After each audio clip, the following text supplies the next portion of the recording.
Vamos a Romanos capítulo 3. Hoy día vamos a hablar del Evangelio. Romanos 3:23, por cuanto todos pecaron y están destituidos de la gloria de Dios. Hablamos ayer un poco acerca de este texto, ahora vamos a avanzar al versículo 24. Siendo justificados gratuitamente por su gracia mediante la redención que es en Cristo Jesús.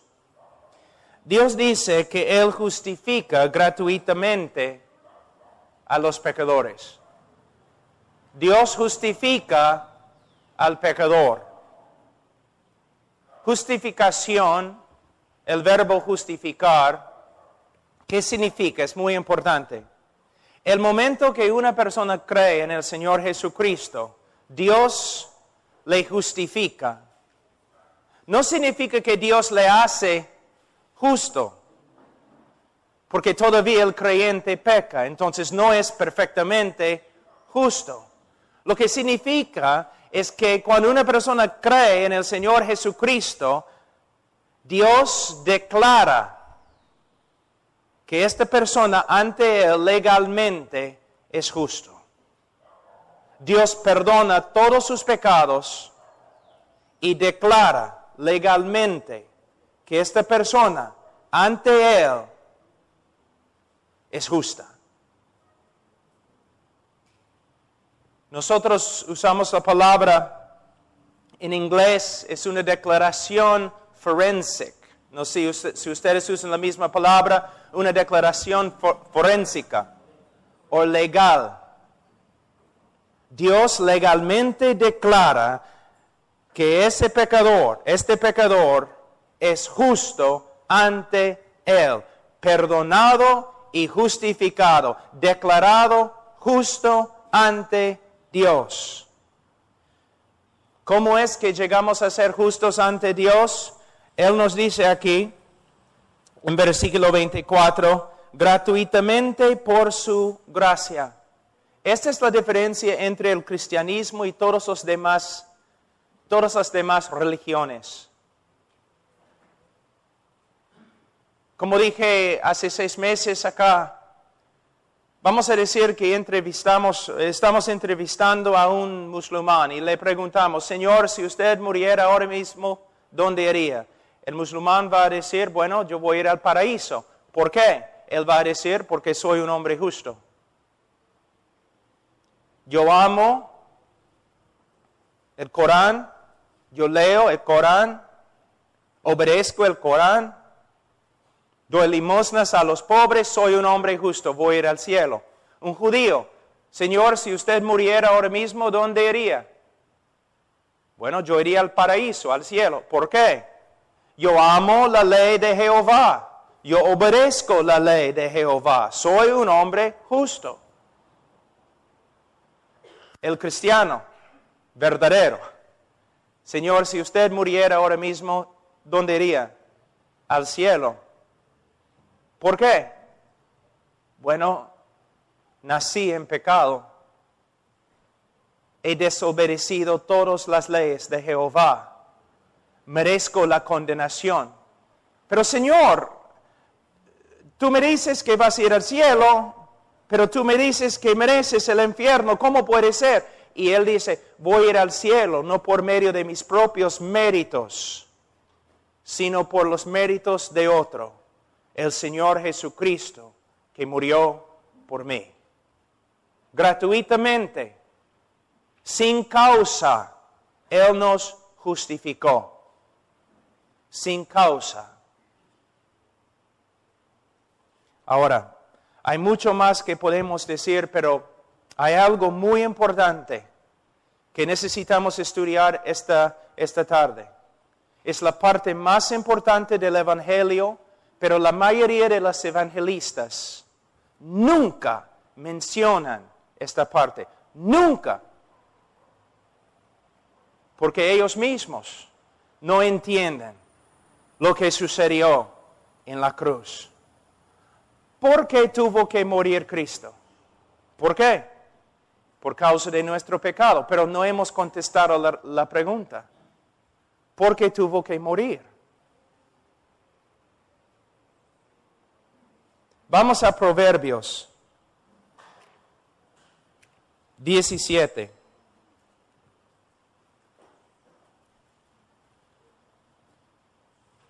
Versículo 15. Es el problema más grande en la Biblia y la razón por la cual Cristo murió. Proverbios 17, 15. El que justifica al impío y el que condena al justo, ambos son igualmente abominación a Jehová. Primera verdad, el que justifica al impío es una abominación a Jehová. El que justifica al pecador es una abominación ante Jehová. La palabra abominación es quizás la palabra más fuerte en toda la Biblia. Cualquier persona que justifica al pecador, cualquier juez que justifica al criminal, es una abominación ante Jehová. Esta es la razón por la cual Cristo murió. El que justifica al pecador es una abominación. Pero ¿qué dice Romanos 3? Versículo 23. Por cuanto todos pecaron y están destituidos de la gloria de Dios, siendo justificados gratuitamente. ¿Ustedes pueden ver el problema? Es interesante que lo que les voy a decir es la parte más importante del Evangelio y casi nunca se predica. El problema más grande en toda la Biblia, la razón por la cual tenemos un Evangelio, la razón por la cual Cristo murió. Si Dios es justo, Él no puede perdonar al pecador. Si Dios es justo, Él no puede justificar al impío. Si Dios es justo, no puede. Esta es la razón por la cual necesitamos estudiar los atributos de Dios. Si Dios es justo, Él no puede justificar al impío. Y la pregunta es, ¿cómo puede Dios justificar al impío sin ser una abominación? Porque cualquier hombre o juez que justifica al impío es una abominación ante Jehová. Entonces, ¿cómo puede Jehová justificar al impío? Es el problema más grande en toda la Escritura. Les voy a dar un ejemplo. Vamos a decir que un asesino ahora mismo está en tu casa. Y después de la conferencia tú regresas a la casa y el asesino está allí, ha matado a toda tu familia en sangre fría. Y está allí con la sangre en las manos. Tú le capturas y le llevas a la policía. La policía busca toda la evidencia, tienes razón, definitivamente es el asesino.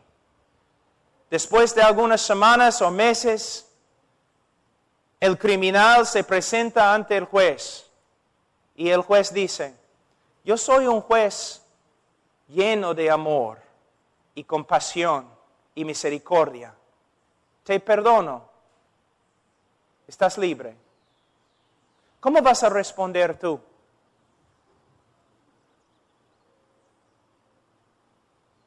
Vas a declarar no es justo.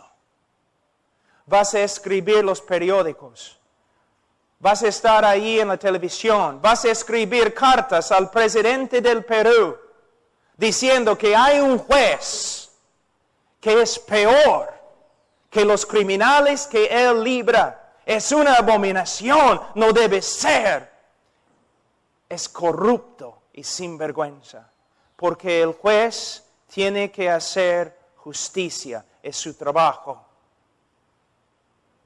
¿Ustedes están de acuerdo que un juez que haría tal cosa es una abominación? Entonces, ¿cómo puede Dios justificar al impío? A veces yo he escuchado evangelistas diciendo lo siguiente: en vez de ser justo contigo, Dios te ha perdonado. ¿Sabe lo que están diciendo? Que Dios es injusto. En vez de ser justo contigo, siendo injusto, Dios te perdonó. No, hermanos. Dios tiene que ser justo y a la vez perdonar. La pregunta es, ¿cómo puede hacerlo? ¿Cómo puede Dios hacerlo? Este es el Evangelio. El problema más grande en toda la Escritura: el hombre ha pecado. El hombre debe morir. Merece morir. Si Dios es justo, Él tiene que hacer justicia. Su propia justicia, la justicia de Dios, demanda que el pecador muera bajo la condenación para siempre. Entonces, ¿cómo puede Dios simplemente pasar por alto el pecado? Él no puede hacerlo. Antes que les dé la respuesta, necesitamos hablar de otro tema muy importante que, de nuevo, casi ningún evangelista habla así. Tenemos que hablar del aborrecimiento de Dios. Del aborrecimiento de Dios. A través de las Escrituras, la Biblia habla del odio de Dios, aborrecimiento de Dios y luego la ira de Dios. Muchas veces los evangelistas dicen: Dios aborrece el pecado, pero ama al pecador. No voy a pedir manos, pero ¿cuántos de ustedes han dicho tal cosa? Dios aborrece al pecado, pero ama al pecador. Vamos a Salmos capítulo 5.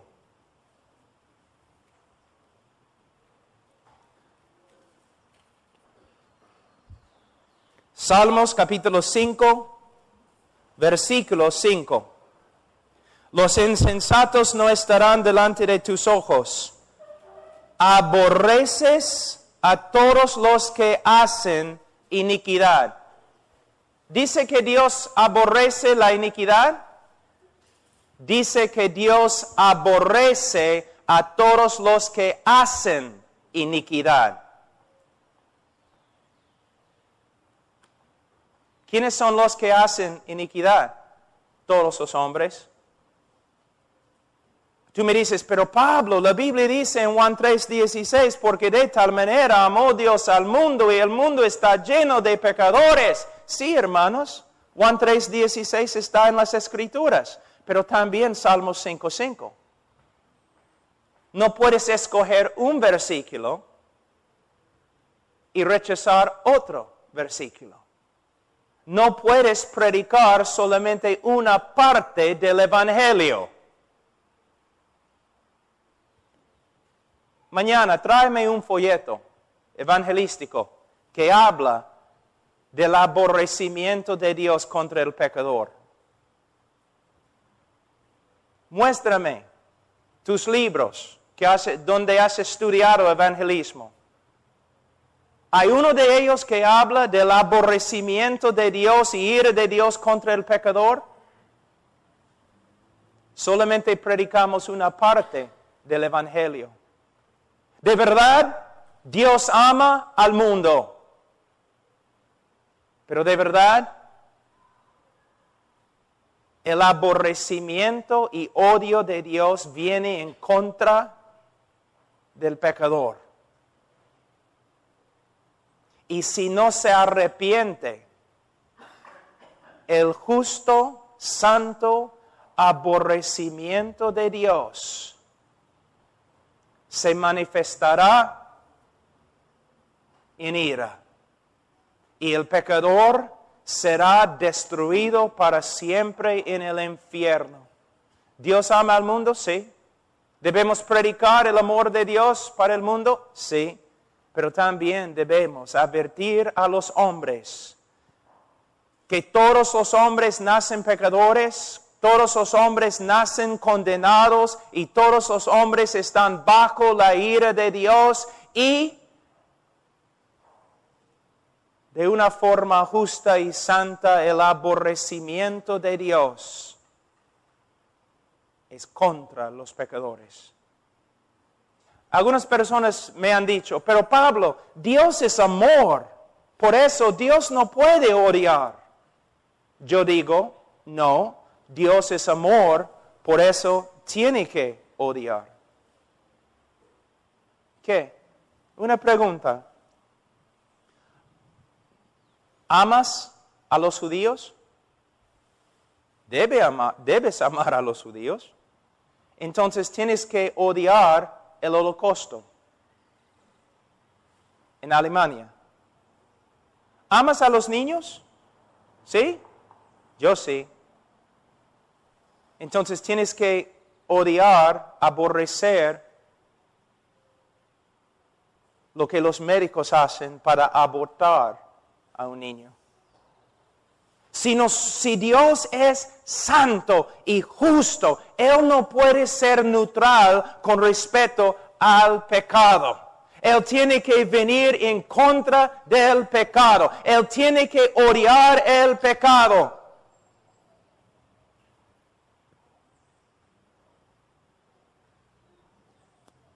¿Qué pasa si un hombre mata a varias personas inocentes? Y tú lees la historia, en el relato en el periódico, y no te enojas, no te molesta, no tienes ningún problema con lo que él ha hecho, entonces tú eres peor, tú eres tan malo como él. Pero Dios es santo. Él está en contra del pecado. Y su ira, y su odio, y su aborrecimiento vienen en contra del pecador. Y tenemos que entender esta verdad bíblica que se ha perdido. Dios no es neutral con respecto al pecado. La evidencia, ¿han leído el Antiguo Testamento? Dios viene en juicio contra las naciones. ¿Has leído el libro de Apocalipsis? El juicio de Dios viene en contra de las naciones. Pero el problema es, ¿por qué el juicio de Dios no viene en contra de ti? Porque nosotros también éramos antes hijos de ira y hijos del diablo. Pecadores, rebeldes. ¿Cómo puede Dios perdonarnos? ¿Un juez simplemente puede perdonar al criminal sin satisfacer la justicia? No. No es justo. De la misma forma, Dios puede perdonarnos solo por medio de satisfacer su propia justicia. Dios tiene que ser justo mientras salva. Y el amor de Dios es un amor justo. Y un evangelista que dice, en vez de ser justo contigo, Dios te ha perdonado, aunque no lo sepa, está blasfemando a Dios. Está diciendo que Dios ha sido injusto en perdonarte. Dios tiene que satisfacer su justicia. Su justicia demanda que tú mueras. Ahora, algo muy importante. Voy a tratar de explicarlo en español. Es un poco difícil, pero cuando yo digo que Dios tiene que satisfacer la justicia antes de perdonarte, no estoy diciendo que hay una regla de justicia más alta que Dios que Él tiene que satisfacer. No. Estoy diciendo que dentro de Dios, uno de los atributos de Dios es justicia. Otro atributo de Dios, amor. Dios no puede negar su justicia para perdonar al pecador. Dios tiene que satisfacer su justicia. Es un Dios perfecto, no es inconstante. Es perfecto en todos sus atributos. Entonces, para perdonarte, Él tiene que satisfacer su justicia. Su justicia demanda la muerte del pecador. Para satisfacer las demandas de la justicia, alguien tiene que morir en el lugar del pecador. Y con su muerte, Él satisface la justicia de Dios. Y solo entonces es posible que Dios perdone al pecador. Ahora, tenemos aquí en versículo 3, versículo 25, hablando de Cristo, dice, a quien Dios puso como propiciación. Propiciación. Probablemente la palabra más importante en toda la Biblia. Evangelista, ¿puedes darme una definición de propiciación? Es la palabra más importante en la Biblia con respecto al evangelismo. ¿Puedes decirme lo que es propiciación? Propiciación es un sacrificio que satisface la justicia de Dios. Y por medio de este sacrificio, Dios puede ser justo y a la vez perdonar y justificar al impío. Es un sacrificio que satisface la justicia de Dios y calma la ira de Dios contra el pecador. La propiciación es Cristo, solo Cristo. Ahora, para hacer una propiciación, Cristo, el Hijo de Dios,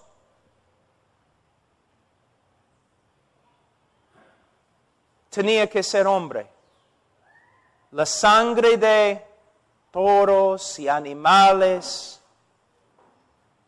no tienen el poder para quitarnos el pecado. El que muere en la cruz tiene que ser hombre. Adán ha pecado, Adán ha caído. Un hijo de Adán tiene que morir, tiene que ser hombre. Número uno. Todos lo saben. Pero ¿sabes? No solamente hombre. Para morir por nuestros pecados también tiene que ser Dios. A veces yo escucho a los evangelistas o los cantantes cantando canciones que dicen, Dios buscó por todo el cielo, por toda la tierra, y no podía encontrar ni un ángel, ni un hombre que podría morir por nuestros pecados. Bueno, es cierto, pero hermanos, si hubiera un hombre perfecto, él todavía no podría morir por nuestros pecados. Si hubiera un ángel perfecto, él no podría morir por nuestros pecados. Porque para morir por nuestros pecados, el sacrificio no solamente tiene que ser hombre, sino también tiene que ser divino. Tiene que ser Dios. ¿Por qué? Algunas razones. Número uno. ¿Qué dice Jonás? La salvación es ¿de quién? De Jehová. Y él no comparte este título o este oficio con nadie. La salvación es de Jehová. No de un hombre perfecto, no más. No de un ángel perfecto. De Jehová. Por esta causa, la doctrina de los testigos de Jehová es una abominación. Porque ellos dicen que Jesús era una criatura. Si Jesús es una criatura, entonces una criatura murió por nosotros. una criatura ahora lleva el título de Salvador y Dios dice que no comparte este título con nadie. Y adoramos a una criatura como Salvador. Blasfemia. No solamente tiene que ser hombre, tiene que ser divino. Otra razón.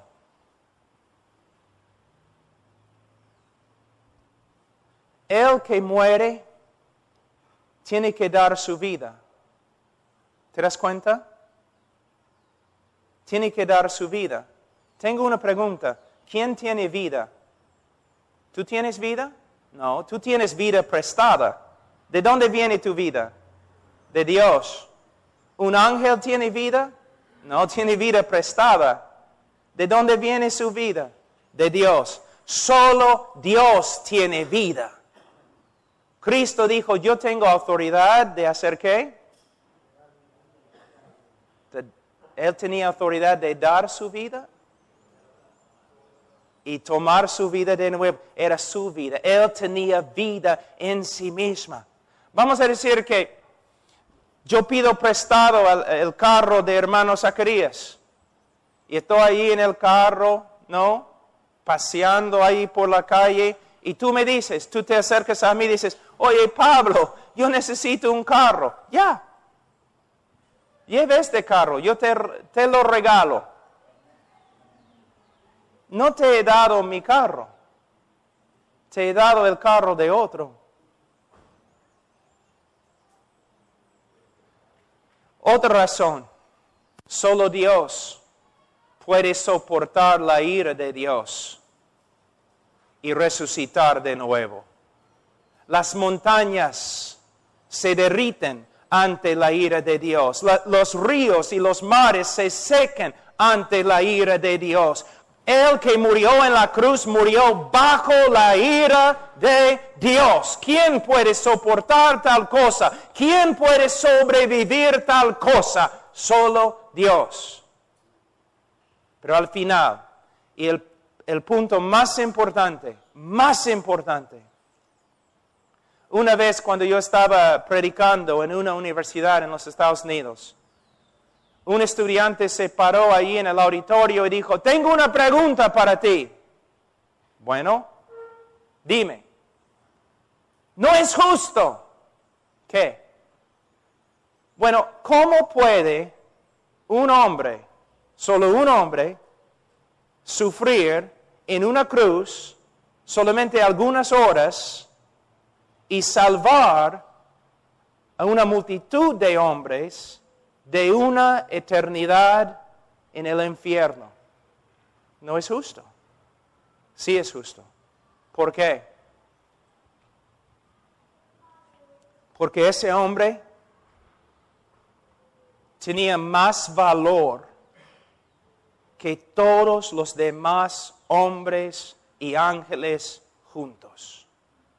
Cuando los teólogos hablan de la perfección del sacrificio de Cristo, no solamente están diciendo que su sacrificio era santo, sino su sacrificio era de un valor infinito. Un hombre no tiene valor infinito. Un ángel no tiene valor infinito.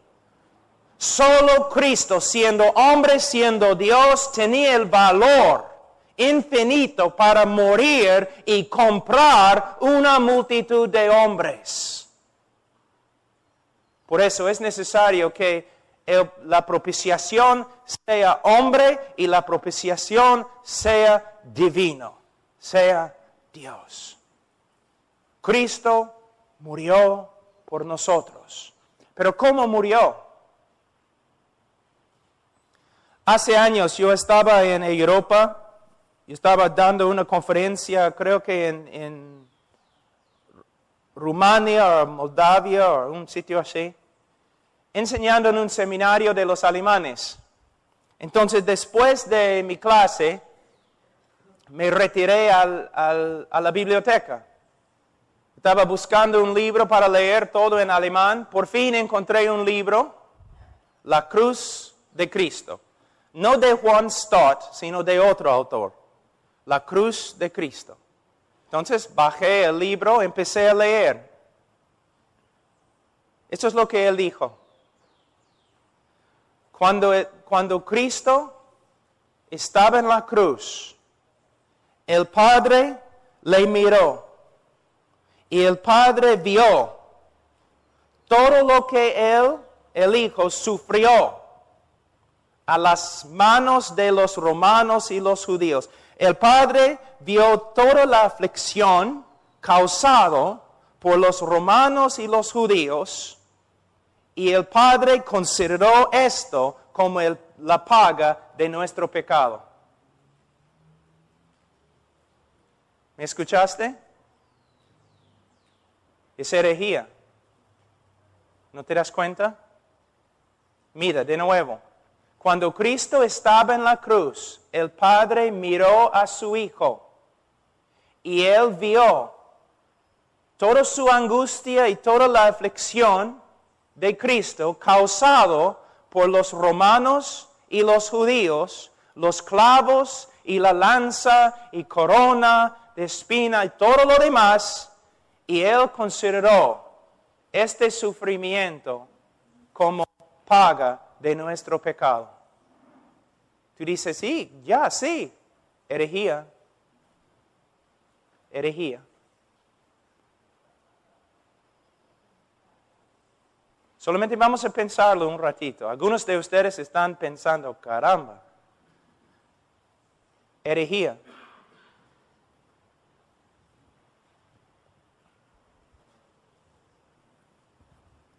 ¿Por qué? Isaías 53, versículo 10. Con todo eso, Jehová quiso quebrantarlo, sujetándole a padecimiento. De nuevo, Jehová quiso quebrantarlo. Todos los hombres son pecadores. Todo el pueblo de Dios, pecadores. Ahora, ¿qué hemos dicho hasta ahora? Para perdonar, Dios tiene que ser justo. Él no puede negar su justicia y simplemente perdonar. Él tiene que ser justo y tiene que perdonar. Su justicia demanda la muerte del culpable bajo la ira de Dios. Para pagar por nuestros pecados, Cristo tuvo que morir bajo la ira de su propio Padre. Su Padre lo quebrantó en la cruz. Ahora,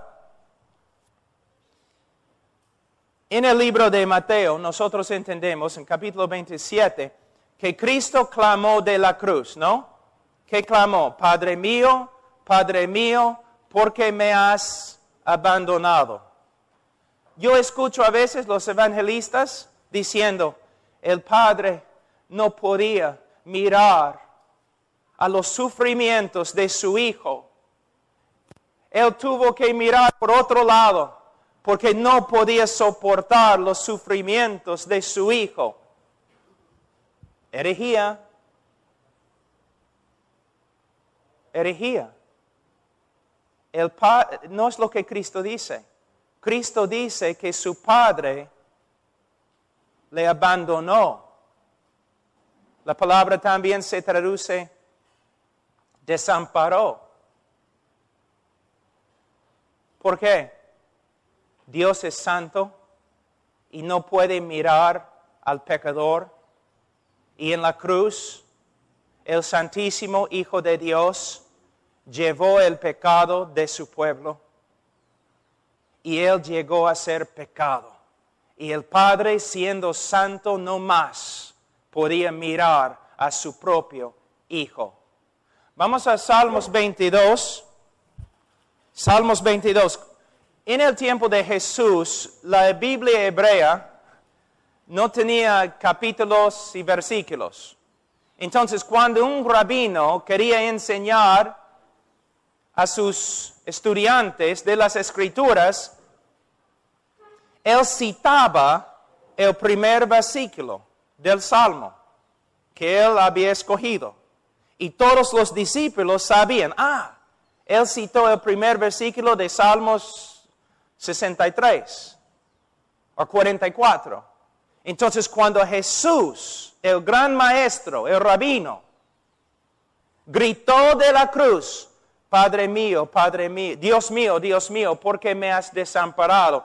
Todos los fariseos se asustaron, empezaron a temblar, porque ellos sabían que Jesús estaba diciéndoles, miren, Salmos 22. Si ustedes quieren saber lo que está pasando aquí, miren, Salmos 22. ¿Qué dice? Versículo 1. Dios mío, ¿por qué me has desamparado? ¿Por qué estás tan lejos de mi salvación y de las palabras de mi clamor? Dios mío, clamo de día y no respondes, y de noche y no hay para mí reposo. Podemos ver su angustia. Ahora en versículo 4 vemos su argumento. En ti esperaron nuestros padres, esperaron y tú los libraste. Clamaron a ti y fueron librados. Confiaron en ti y no fueron avergonzados. Padre, en toda la historia del pueblo de Israel, siempre, cuando uno clamaba a ti, tú respondías con salvación. Pero yo, tu hijo, estoy aquí clavado a una cruz y clamo a ti y no respondes. ¿Por qué? La respuesta, versículo 3. Pero tú eres santo, versículo 6. Mas yo soy gusano y no hombre, oprobio de los hombres y despreciado del pueblo. El Santísimo Hijo de Dios llevó nuestro pecado. Y su Padre, siendo santo, lo desamparó. Vamos a los folletitos que usamos en el día de hoy, ¿no? Dios está acá, el hombre está acá, hay un abismo entre los dos. Por causa del pecado hay una separación tremenda. Dios es santo, el hombre pecador.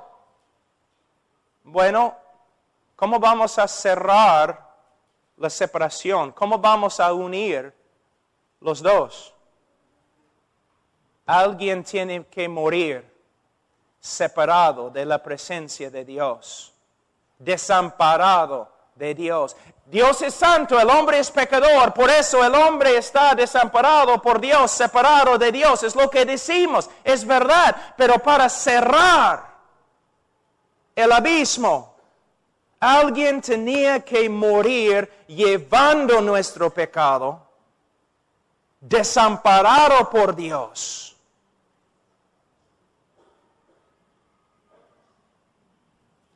¿Qué dice Hebreos?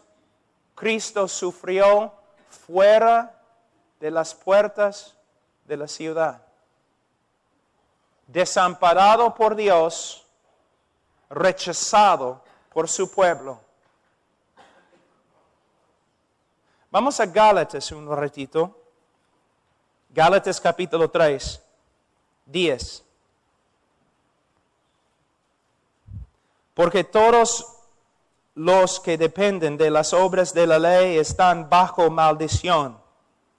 Pues escrito está, maldito todo aquel que no permaneciere en todas las cosas escritas en el libro de la ley para hacerlas. Cada hombre ha desobedecido la ley de Dios. Cada hombre inconverso.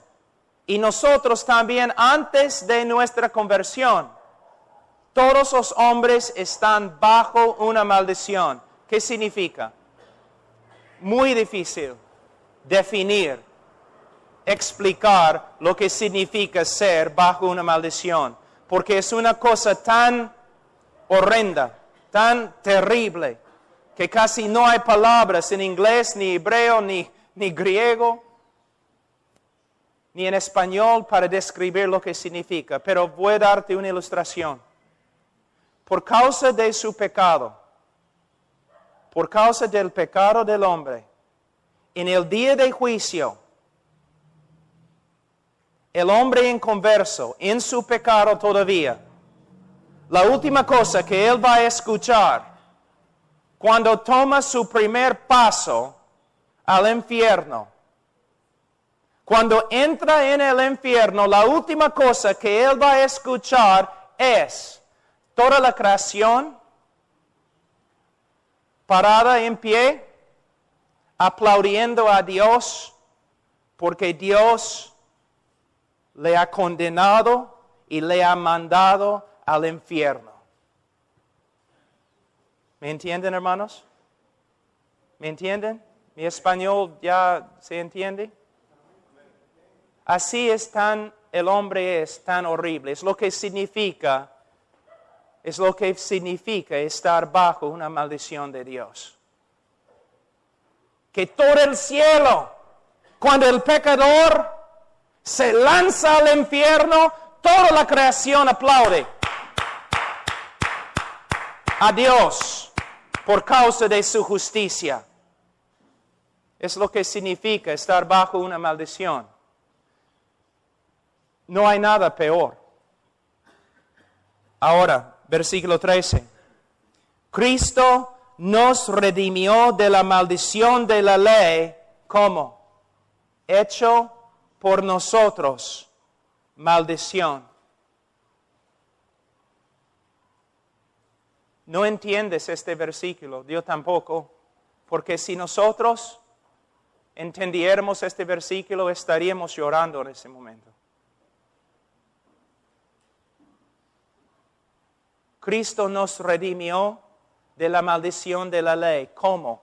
Por medio de llegar a ser una maldición ante su propio Padre. Todo el pecado que te debe condenar bajo la ira de Dios para toda la eternidad, Cristo llevó en la cruz. Y su Padre lo miró y lo desamparó. Él tenía que morir, pero él tenía que morir fuera de la presencia favorable de Dios, cortado de Dios, abandonado, desamparado, a solas con nuestro pecado en nuestro lugar. Pero ¿qué más? En los evangelios entendemos que Cristo antes de la cruz estaba en un huerto, Getsemaní. Y allí en el huerto lloró, Padre, esta copa que pase 3 veces, con tanta angustia que estaba sudando gotas de sangre. Una pregunta, ¿qué es la copa? De nuevo, a veces escucho a los predicadores y los evangelistas diciendo, bueno, la copa era la cruz, ¿no? Los clavos y el látigo y la corona y la persecución de los hombres. No.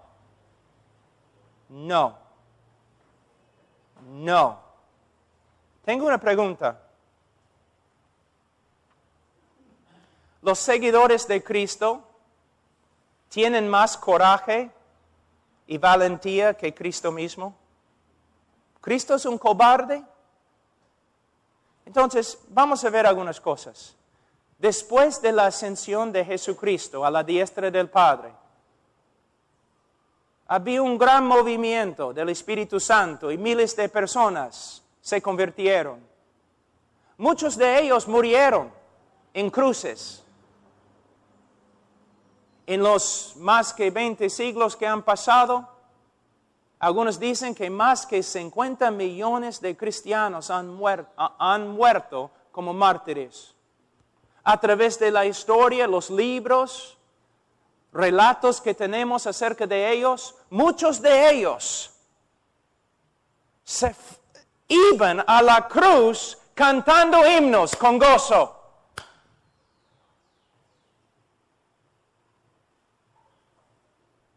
No solamente crucificados, sino crucificados al revés y cubiertos de brea, prendida con fuego. Y mientras estaban muriendo así, cantaban himnos. Entonces tenemos discípulos que van a la cruz cantando con gozo, pero el capitán de su salvación está en un huerto, escondido, llorando, con tanta angustia que está sudando gotas de sangre. ¿Ustedes pueden ver el problema? Honestamente, ¿ustedes creen que Cristo temía algunos clavos? ¿Cristo temía una corona? ¿Cristo temía una cruz? O algunos de los carismáticos dicen que Cristo temía el diablo.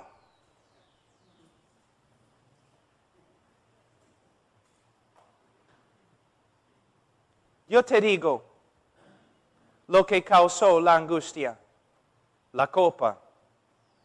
A través del Antiguo Testamento, especialmente en el libro de Salmos y Jeremías. Sí, voy a resumir un montón de textos en una pequeña frase. Dios básicamente dice así: por causa de la rebeldía de las naciones y la iniquidad de los pueblos, yo voy a darles la copa de mi ira, y van a beberla a la fuerza, y van a morir. ¿Qué estaba dentro de la copa? La ira de Dios, la furia de Dios contra ti. Alguien tenía que morir bajo la ira y la furia de Dios para apaciguar su ira contra nosotros. Es lo que sucedió a Cristo. De nuevo, en Isaías 53.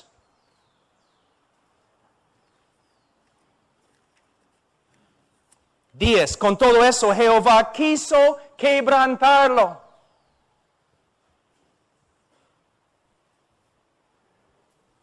Dios quebrantó, aplastó, hizo sufrir hasta la muerte a su propio Hijo. Por causa de nuestro pecado, nosotros debemos morir bajo la ira de Dios en el infierno para siempre. Para perdonar a los culpables y todavía ser justo, el Hijo de Dios tuvo que morir en nuestro lugar bajo el castigo nuestro, separación de Dios y la ira de Dios.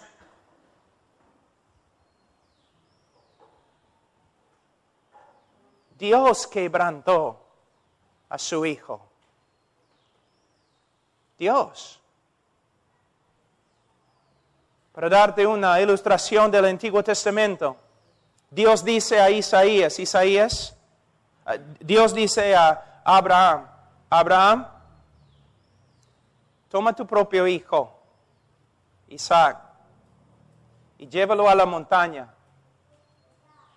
Ofrécelo allí como un sacrificio. Tu único hijo, Abraham, sacrifícalo. Abraham obedece. Su hijo está allí en el altar. Abraham con el cuchillo, así. Y su voluntad, cuando su voluntad se rinde a la voluntad de Dios, Dios lo para. Y tú dices, no, qué lindo fin de la historia.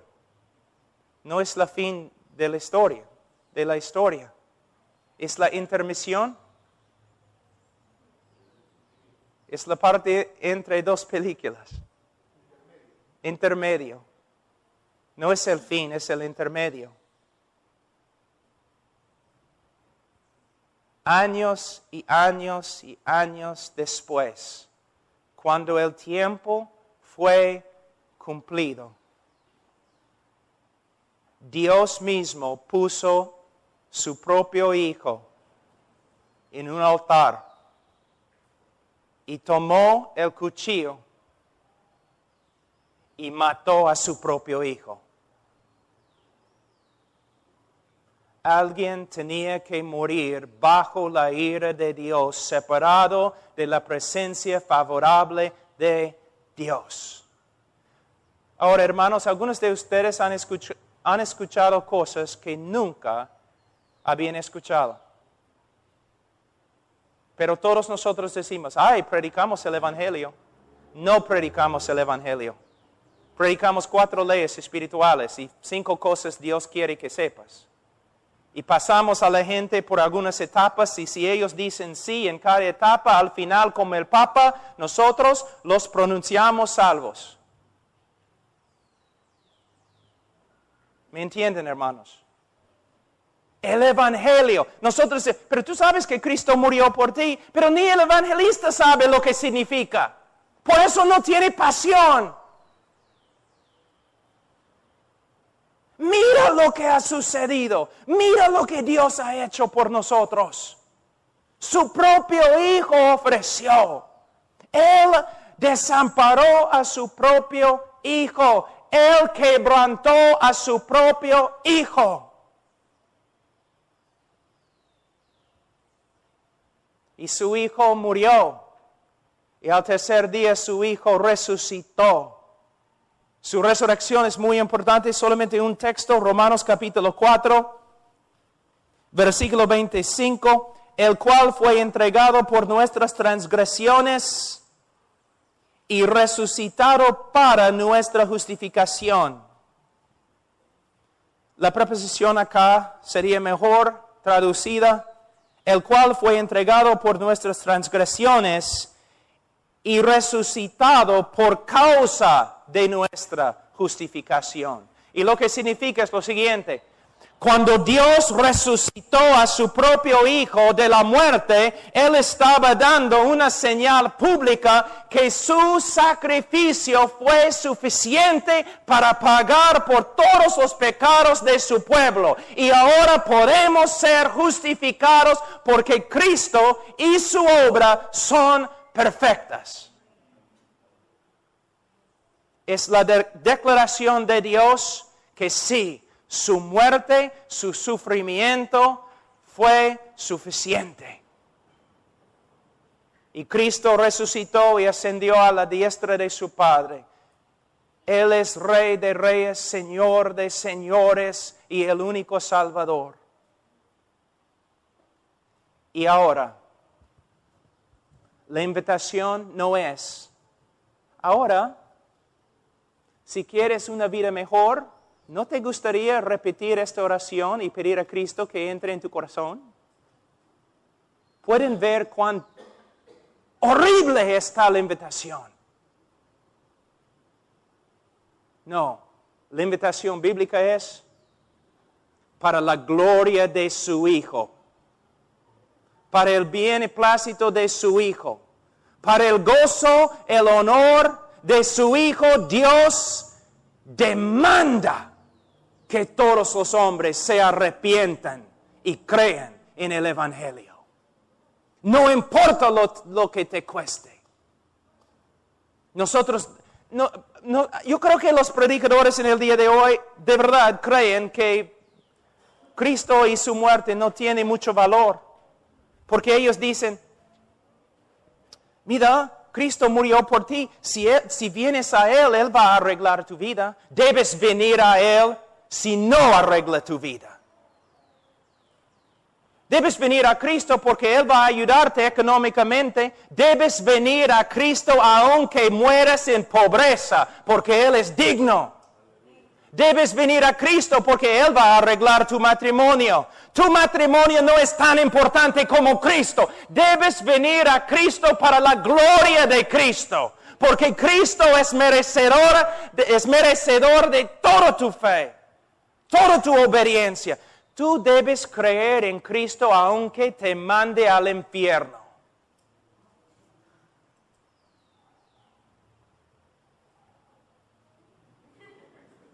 Es verdad.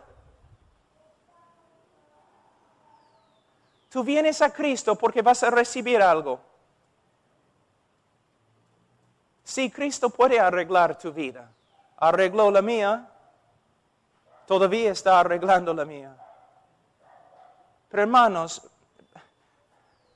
¿qué es eso? Nuestra manera de ofrecer a Cristo a los hombres deshonra a Dios.